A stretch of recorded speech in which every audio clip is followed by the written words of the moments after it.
வணக்கம் நேயர்களே, விஷன் 9 டிவிக்காக நான் உங்கள் லக்ஷ்மி நாராயணன். இப்போ நம்ம பார்க்க போகிறது வார ராசி பலன். 3ஆம் தேதியிலிருந்து 9ஆம் தேதி வரை எப்படி இருக்க போதுன்னு பார்க்க போகிறோம். ஸோ எப்போதுமே சொல்கிறதாங்க, லக்னத்துக்கு பாருங்கள். ராசிக்கு பார்ப்பதை விட லக்னத்துக்கு பார்க்குறது ரொம்ப பர்ஃபெக்டாக இருக்கும்.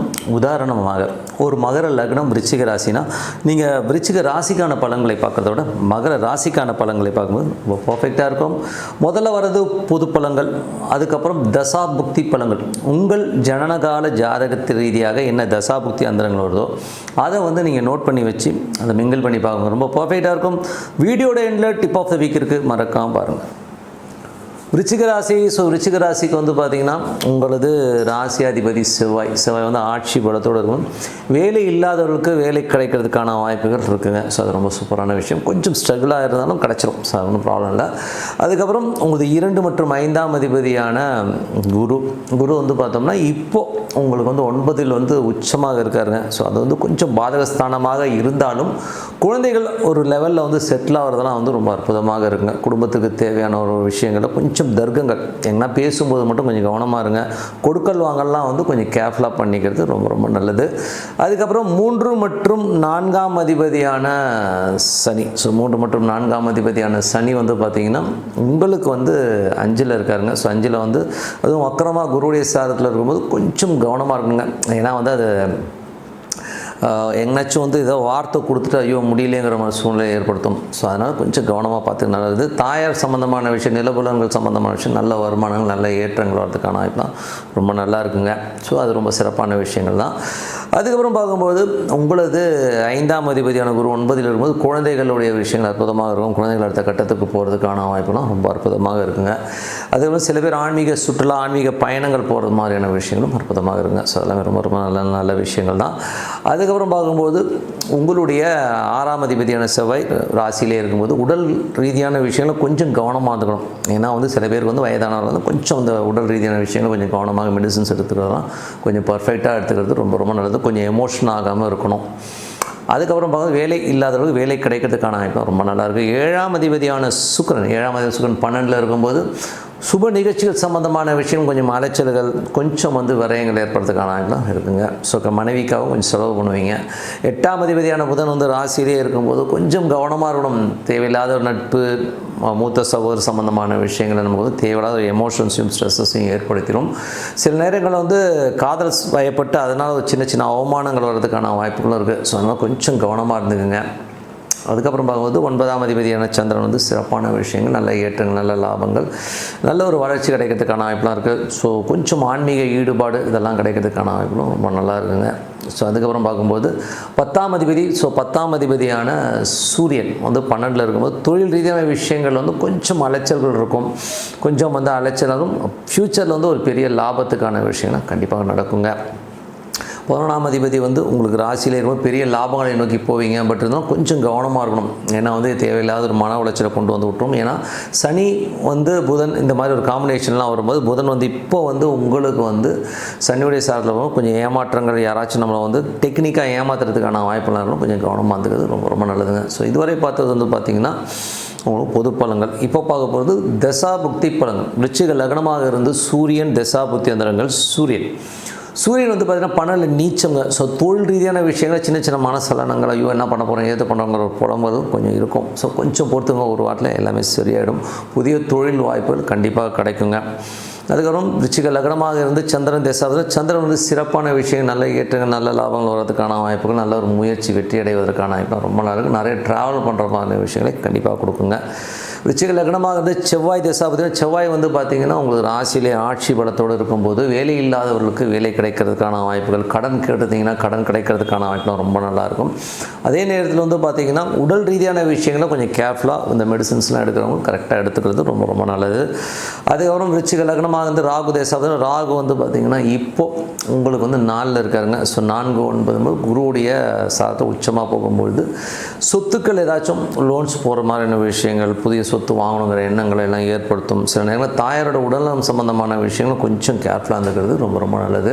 விருச்சிக லக்னமாகிறது குரு தசாபுத்தி அந்தரங்கள். குரு வந்து 2, 5ஆம் அதிபதி 9ல் இருக்கும்போது வெளி எங்கேனாச்சும் குடும்பத்தில் உள்ளவரிடம் கொஞ்சம் வாக்குவாதங்களை தவிர்த்துக்கிறது ரொம்ப ரொம்ப நல்லது. அதே மாதிரி ஃபினான்ஸ் இன்வெஸ்ட்மெண்ட் சம்மந்தமான விஷயம் கொஞ்சம் கேர்ஃபுல்லாக இருந்துக்கிறது ரொம்ப ரொம்ப நல்லது. மற்றபடி ஆன்மீக சுற்றுலா போகணுங்கிற எண்ணங்கள், குழந்தைகளுக்காக ஏதாவது பெருசாக பண்ணணுங்கிற எண்ணங்கள்லாம் நிறைய இருக்கும். விருச்சிக லக்னமாகிறது சனி தசாபுத்தி அந்தரங்கள். சனி வந்து பார்த்திங்கன்னா 3, 4ஆம் அதிபதி 5ல் இருக்கும்போது குழந்தைகளோட பிடிவாதங்கள் அதிகமாக இருக்கும். ஸோ அதனால் வந்து கொஞ்சம் கேர்ஃபுல்லாக இருந்துக்கணும்.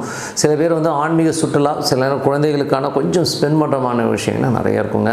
அதுக்கப்புறம் பார்க்கும்போது விருச்சிக லக்னமாக இருந்து புதன் தசாபுத்தி அந்தரங்கள். புதன் 8ஆம் அதிபதியான புதன் ராசியிலே இருக்கும்போது தேவையில்லாத ஒரு நெகட்டிவ் தாட்ஸ் வரும். இவன் ஏமாத்திடுவான், அவனை ஏமாத்திடுவான், பயத்தை ஏற்படுறதுக்கான வாய்ப்புலாம் கொஞ்சம் கேர்ஃபுல்லாக ஹேண்டில் பண்ணுறது ரொம்ப ரொம்ப நல்லது.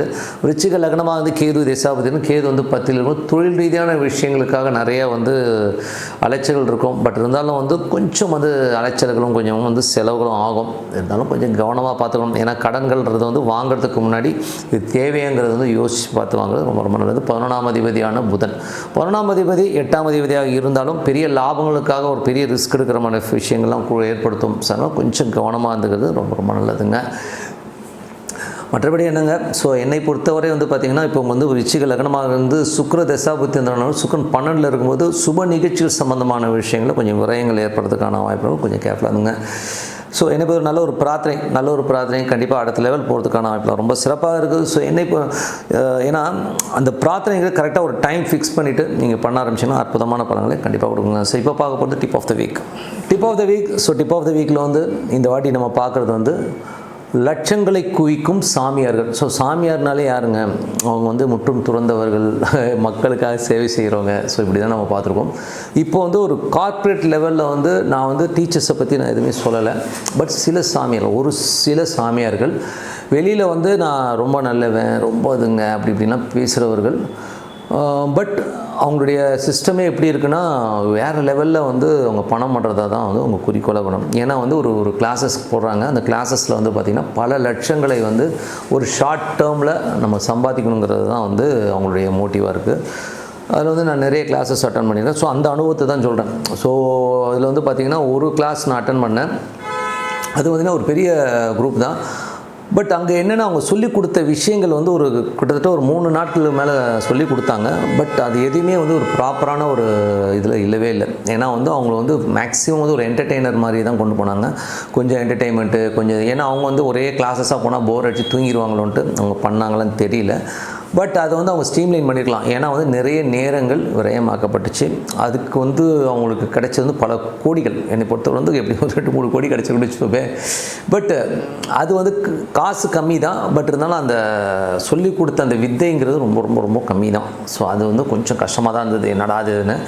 ஸோ அதுக்கப்புறம் இன்னொரு குருநாதர் இருந்தார். அவர் வந்து கொஞ்சம் வேற ஒரு இதில் வந்து ரொம்ப வல்லுனர் அவர்.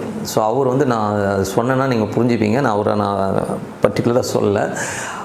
அவரோட கிளாஸ் வந்து ஒரு ஊரில் போட்டாருங்க. அவர் காலைல 7 மணிக்கே போட்டார். காலைல 7 மணிலேருந்து நைட்டு 12 மணி வரை, அடுத்த நாளும் 12 மணி வரை வந்து ஒரு கிளாஸ் போட்டார். நானும் வந்து ரொம்ப பெருசாக அவங்க வந்து அந்த கண்டென்ட் பெருசாக கிடைக்கும் அப்படின்னு சொல்லிட்டு போய் அட்டன் பண்ணோம். பட் அங்கேயும் பார்த்தீங்கன்னா நமக்கு ஏமாற்றம் தான். ஏன்னா வந்து அங்கே நடந்ததே வேறு மாதிரி இருந்தது. அங்கே போனீங்கன்னா எல்லாமே நீயா நானா மாதிரி உட்காந்து சும்மா வந்து நீயா நானா சொல்வதெல்லாம் உண்மை எல்லாம் நடந்துட்டு இருந்தது. கேள்வி பதில் இந்த மாதிரி எல்லாமே அரட்டை கச்சேரியாக தான் இருந்தது. இதில் காமெடி என்னென்னா அந்த கேமராமேன்கிட்ட கேட்கும்போது அந்த கேமராமேன் என்ன சொன்னான்னா, எப்போ இது ஓடுதாப்பானா, இல்லை சும்மா செட் பண்ணி ஓட வச்சுருக்காங்க, அடுத்த நாள் நைட்டு ஒரு 15-20 நிமிஷம் தான் வந்து ரெக்கார்ட் பண்ண சொல்லியிருக்காங்க, அதோட சும்மா தான் ஓடுதுன்னு சொல்லணும். இப்போ எவ்வளோ பெரிய ஒரு விஷயம் பாருங்கள். மற்றவர்களுடைய நேரங்களை விரயம் பண்ணி காசு பண்ணும். அவர்லாம் வந்து ஒரு நாளில் வந்து பார்த்திங்கன்னா எப்படியும் without income tax is earned more than 25 lakhs. ஓகேங்களா, அந்த மாதிரி ஒரு பெருசாக ஏர்ன் பண்ணார். அதுக்கு அடுத்தது இன்னொரு சாமியார் வந்து பார்த்திங்கன்னா ஒரு தலைக்கே 10,000 ரூபா. கொஞ்சம் யோசிச்சு பாருங்கள், ஒரு தலைக்கு 10,000, ஒரு 280 பேர் ஒரு ஸ்டார் ஹோட்டலில் போடுறாரு. அப்போது 28 லட்சம் ஒரே நாள் செலவு. 5 லட்சம்னா கூட 23 லட்ச ரூபா பாக்கெட்டில் போட. பட் அவர் என்ன சொல்ல, ஒரு நாள் என்ன கற்றுக் கொடுக்க முடியும்? ஒரு யோகத்தையோ ஒரு கிளாஸஸையோ வந்து நீங்கள் ஒரே நாளில் கற்றுக்க முடியும். கற்றுக்க ரொம்ப கஷ்டங்க, எனக்கு தெரியல. ஏன்னா வேதாந்திரி மகரிஷியோடைய கிளாஸஸ் நான் அட்டன் பண்ணியிருக்கேன். ரொம்ப பெஸ்ட்டு. அவங்க க்ளீனாக கற்றுக் கொடுத்துருக்காங்க. ஒரு சில 1-2 சாமியார் நல்லாவே இருந்தது. ஓகேங்களா, பட் வேதாந்திரி மகரிஷி ரொம்ப சூப்பராக இருந்தது. அவங்க வந்து பர்டிகுலராக வந்து வாரம் வந்து கிளாஸஸ் எடுத்து கிளியராக வந்து சொல்லி கொடுத்துருந்தாங்க. பட் நம்ம இப்போ இது நான் சொல்ல வர்றது என்னென்னா, நீங்கள் போகிறதுக்கு முன்னாடி கொஞ்சம் யோசித்து இது நமக்கு ஒர்த்து தானான்றதை யோசிச்சு பாருங்கள். கார்ப்பரேட் சாமியார்கள் போடுற ரேட்டை வச்சு நீங்கள் அவங்கள அனலைஸ் பண்ணலாம். ஒரே நாளில் 25 லட்சம் 30 லட்சம் சம்பாதிக்கணும் தான் அவங்களுக்கு எண்ணமாக இருக்க வழிய மற்றவங்களுக்கு கொடுக்கணுன்ற எண்ணம் கிடையவே கிடையாதுங்கிறத மைண்டில் வச்சுக்கோங்க. ஏன்னா அவங்க சப்போஸ் நீங்கள் ஒரே நாளில் கற்றுக்கிட்டு நீங்கள் கண்டினியூ பண்ண முடியுமான்னு பண்ணவே முடியாது. அதனால் யோசிங்க. யார் பர்டிகுலராக வீக்லி கரெக்டாக நான் கிளாஸஸ் போட்டு முறையாக சொல்லித்தரேன்னு சொல்கிறாங்களோ அவங்ககிட்ட படிச்சுக்கணும்னு சொல்கிறேன்.